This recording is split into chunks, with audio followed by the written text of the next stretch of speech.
Welcome back. Today we have a word for an ordinary yet very important place. We'll mention the introduction of a couple of U.S. states, a pioneer in weather forecasting, the introduction of something without which I could not present this to you, and you would not be able to watch it. And then we have a song and a quote. So grab your favorite cuppa, settle in, and let's have a look.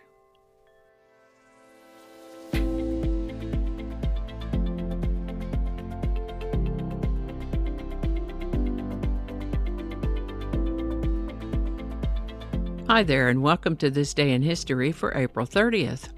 April 30th is the 120th day of the year in the Gregorian calendar, 121st in leap years, with 245 days remaining to the end of the year.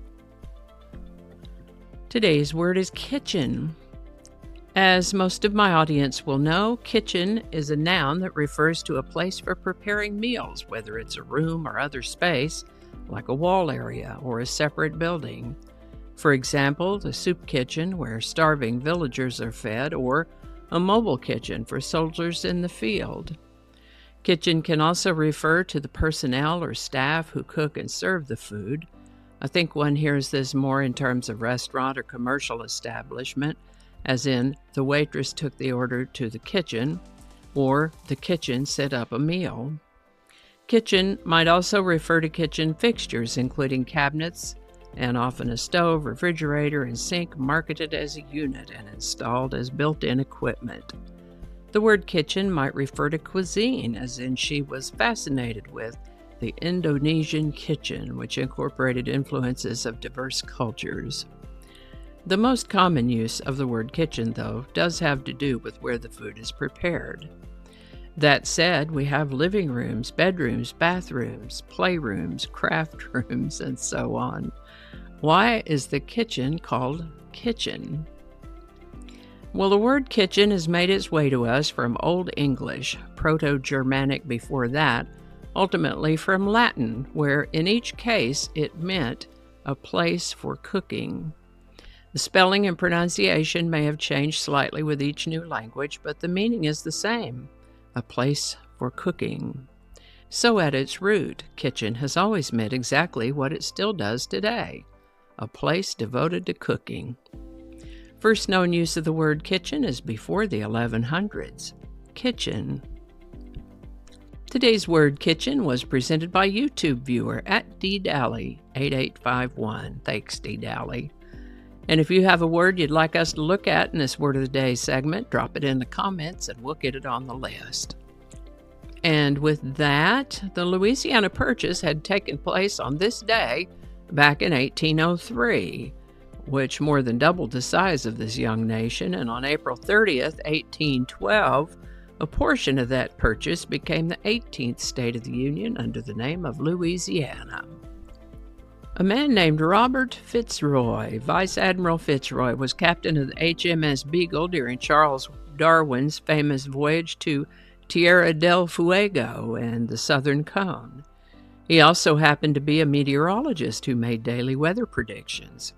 He called these daily weather predictions forecasts. Forecast. This is a word we hear just about every day if we're paying attention. Robert Fitzroy was interested in weather information in regards to the safety of seafarers, shipping, fishermen, and such as that.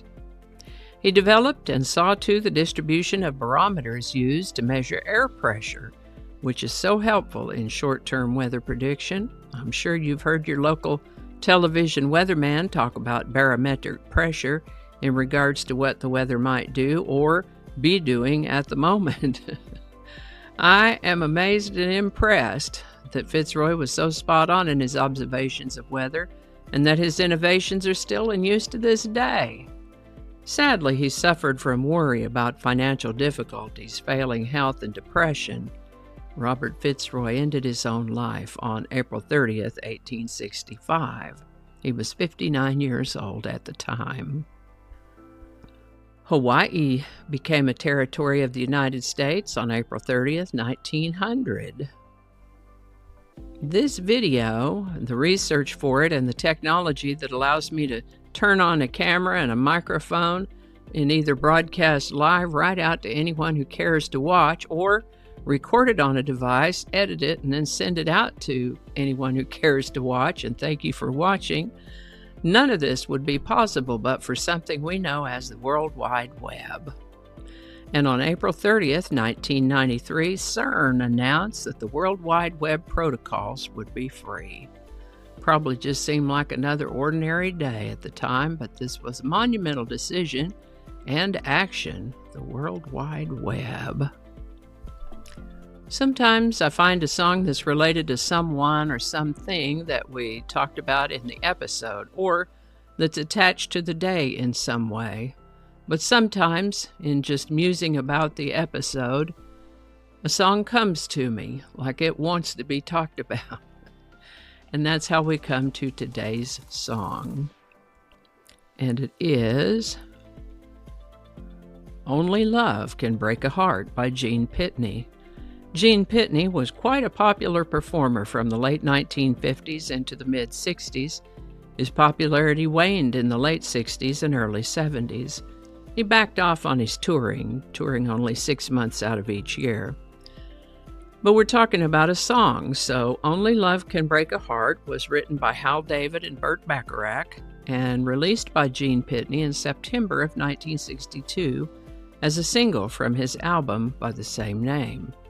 While Gene Pitney also wrote songs that were big hits for other artists, Only Love Can Break a Heart was his highest charting hit, number 2 on the Billboard Hot 100 and number 1 on the Billboard Easy Listening chart. The song also did well in other countries, and it's interesting to note that he does his own whistling on this song. Pretty adept whistling there. Only Love Can Break a Heart has been covered by several other notable artists as well, like Bobby Vinton, Dionne Warwick, and Glenn Campbell. And it might be worth noting that this is a different song from Neil Young's Only Love Can Break Your Heart. Only Love Can Break a Heart by Gene Pitney, link in the description. How about that? I'll just tell you here that Miss Ripley Ann has survived yet another annual well puppy exam. We've had a little sprinkly rain today and anticipate yet more tonight and tomorrow, but we have our be carefuls on, so not to worry. We are not afraid. For today's quote, we have another one suggested by a YouTube viewer, AH, and this one is inspired by Leo Tolstoy from his book, A Confession, and it is, "Wrong does not cease to be wrong because the majority share in it." Leo Tolstoy. Alrighty, y'all take care. Be good to each other. I'll see you next time. Let's see, let's back that up just a little bit. We'll copy it and make that go away. And